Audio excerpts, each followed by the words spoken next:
Hello, welcome back. And again, this is week five, part two of auxiliary hot water demand. And now we are going over swimming pools and spas. And trust me, this is very important. There's a lot of jobs in uh, pools and spas and heating pools and spas.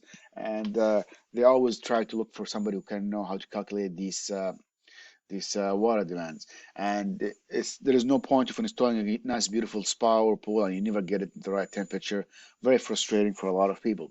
So we'll talk about uh, water heat capacity, surface area, volume, depth, constant and variable.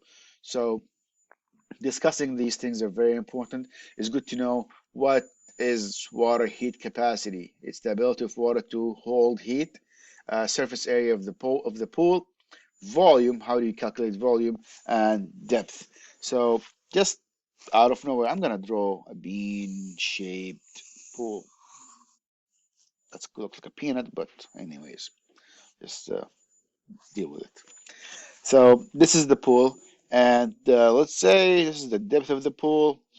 And this person decided that this pool is going to be deeper from one end and a little bit shallow from the other end, like for the kids. And it could be like in a health club or so on. So when I say surface area, this is the surface area. It's the top of the pool. The volume, of course, is required. It's all this water in the pool. It's going to be the surface area multiplied by the depth. But the depth is not always constant. It could be variable.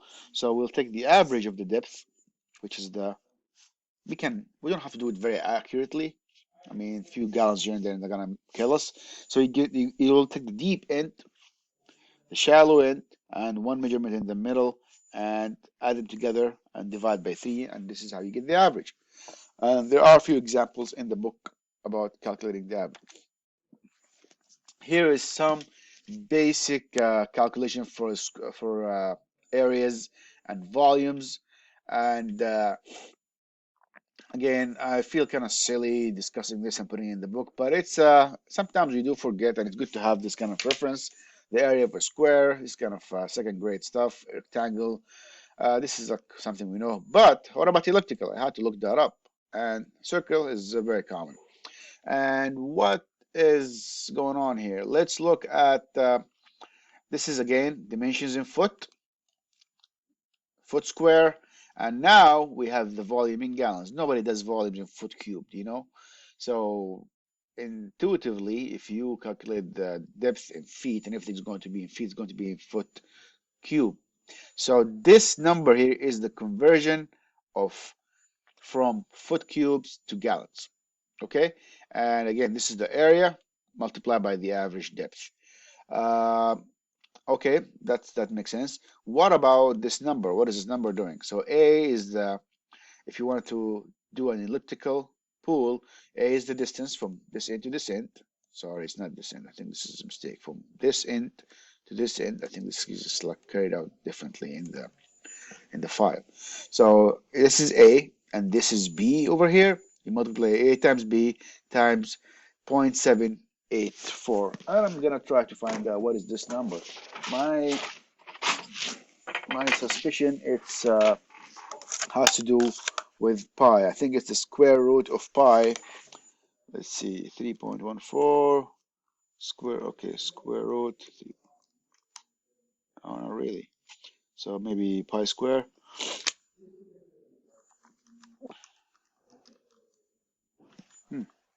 I think maybe it's pi over 2.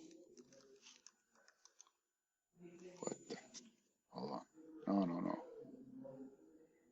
Okay, if you were curious about where this number came from, 0.785, that is, if you look in the bottom here, in this part over here, let me just move this a little bit so you can see.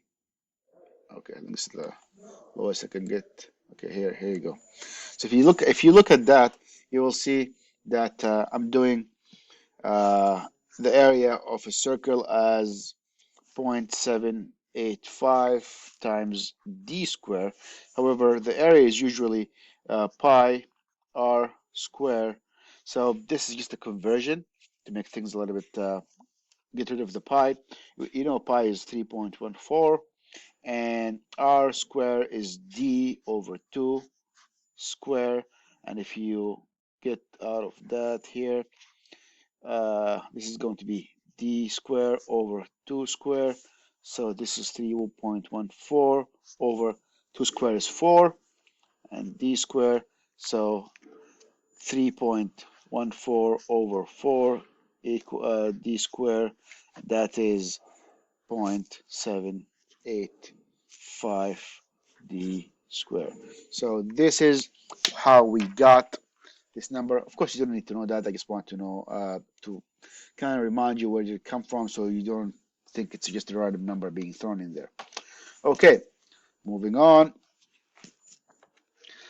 This is another calculation, and this time actually I kind of put it put it out there so you can see it. And this is for an oval pool. How do you calculate the surface area and the depth? And this is the length that's considered from here to here, and this is the diameter. I mean, d is called from here to here. It's not the depth, it's this distance over here for the circle. Because if you think about it, this is kind of a circle combined with a square. So there's a square in here and a circle. Okay, kidney shape is another issue here. Very involved. I hardly ever think into it. I think you might need to know where this coming from, and it's good to also know where to look for them. The main thing that you need to remember is it's a surface area multiplied by the depth converted into gallons. Okay, and this is how we can calculate the depth. You take the shallow end and the deep end, and you average by 2. That's if you have a straight slope, meaning it's one incline. And if you have more than different inclines with like gradual and it's not really the same, let's say it's like just like this, you can take the depth from one end, middle, and the end and divide by 3. So this is some kind of math for you, not that complicated. I'm sure you can uh, manage to do this calculation. And now we'll talk about energy. We'll address the issue of energy and how much energy is required to heat the pool. Now that we know the volume and we know the surface area. I do not want you to know all this by heart or know all the calculation. It's just good to know, since you're here in class, why is it this way and what's going on about this calculation. So the total energy or heat required to heat the pool, it's the QH, which is in this area, is the heat inside the pool plus the heat lost through the surface. So the heat loss or the heat used is the required heat to heat the volume of the water and the heat of the surface. So let's look at this example. A pool with dimension of 30 feet, 20 feet depth is heated from, this is a square pool, by the way. It's a square. Uh, is heated from 50 to 75. The ambient temperature is 65, and the wind condition is moderate. The volume of the pool in gallons can be calculated as follows. So we multiplied the length times the width times the depth. That's completely just a boxy pool, and we converted it to gallon. So we have the volume now. So the QH is the heat required to bring up the pool from 60 to whatever temperature, from 50 to 75. So if you look here, this is the volume, and this is the conversion of the volume, and this is actually the heat capacity of that water, pound per gallon, and this is the temperature difference. Actually, sorry, this is the heat capacity. What is this here? Pound per gallon. This is the weight, because the heat capacity deals with weight and not with volume. And this is the amount of BTU we got that needed to heat that pool. So I'll repeat again. We have weight of water multiplied by delta T multiplied by heat capacity, which is Cp, heat capacity. And that's happened to be 1 per BTU per pound, which is convenient in our case. Okay, so this is how much BTUs we need to heat that water. 25 million BTU. That's significant. Okay, and probably it's going to take us a long time to get that heat going on. Uh, the the issue is if we are trying to heat that pool with this amount of BTU required, let's say we want to heat that pool in 24 hours. That's very quick. It's going to take a while. So you'll need to pump in 250,000 BTU an hour. So that's you can do that. You can burn 2 gallons and get around that BTU to heat that water. However, while you are heating the pool, let's say this is the pool,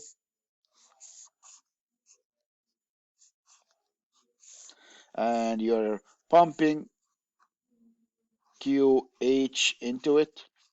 But again, at the same time, you are losing heat, right? It's not going to be all the way insulated. And I'm assuming that we have insulated the walls, so you do not lose a lot of heat from the walls. So while you are pumping heat into it, you're losing heat as well. So and that's called the QS, the surface heat loss. And there is some calculation involved here. I do not expect you to know all of them, but just to explain what's happening, we are fixating the wind and how much wind is taken out of the surface area temperature, and how cold is the water. I mean, how cold is the air? And we estimate based on this uh, calculation that we are losing heat on a rate of 30,000 BTU per hour from the surface. So that's really a lot of heat being lost from the surface. We're losing heat from the surface, and we're trying to pump in heat to heat this pool. You'll need QH and QS together. So we're gonna add both of them together to get that heat. So you will need 26,000 BTUs per hour to heat that pool if you want to heat it in 24 hours.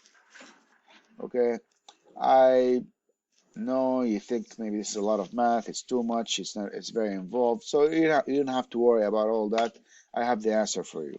So I've put together this table here, which actually makes it very easy to look up your required temperature to heat that pool. All you have to do is calculate the volume of the water in gallon over here, and to find the ambient temperature outside. And this is assuming we're heating the pool to 80 degrees and that the average depth is 5.5 feet. And this is the wind outside. And again, I'm talking about an outdoor pool. So let's say for our example, previously, the pool, how many gallons was the pool? Let's go back. So this pool was 27,000 gallons. Okay, remember that, 27,000 gallons. So 27,000 gallons will fall into this space over here. And we said we want it to be hot in 24 hours. Somebody just really want to be hot quickly. And we said the temperature outside is 50. 50 is pretty cold. And 40. If it's below 40, you don't want to be in the pool. Seriously. Like that's like kind of not a good idea. So 50 outside, you want to heat that pool to 25,000, and it goes down here, and this is going to be the amount of energy that you need to heat that pool in 24 hours at that amount of wind.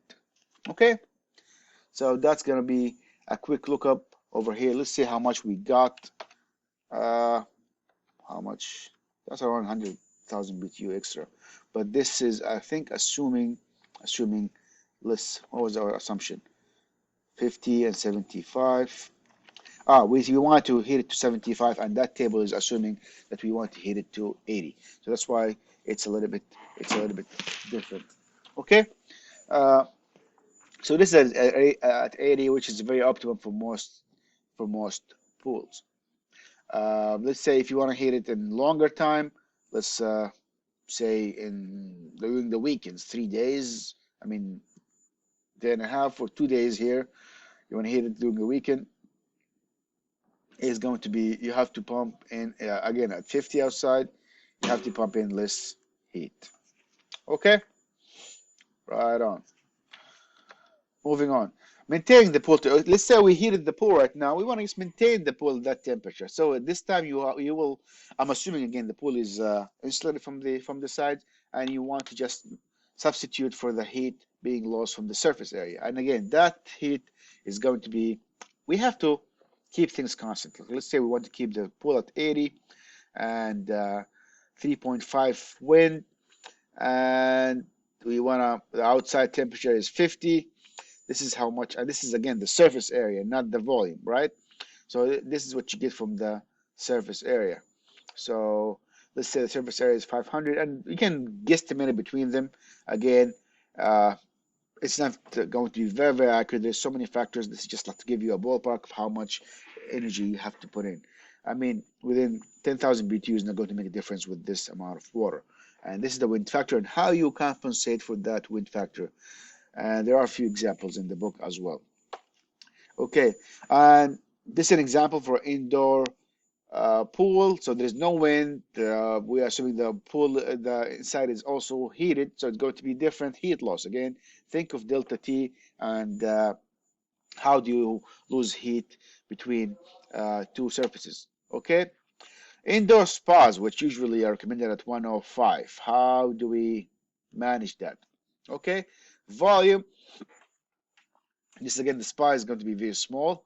And how fast do you want to heat it? For 30 minutes, from 30 minutes to 4 hours. This is the tabulated values that we have already. Okay. Uh, Questions to think about. I'm gonna put an exercise problem for pool heating and maintenance. Just use the tables. No need for you to do the lengthy calculation. What do you need to know? Outdoor and indoor temperature, temperature requirement, time requirement. Look at the tables and uh, check the volume and surface area.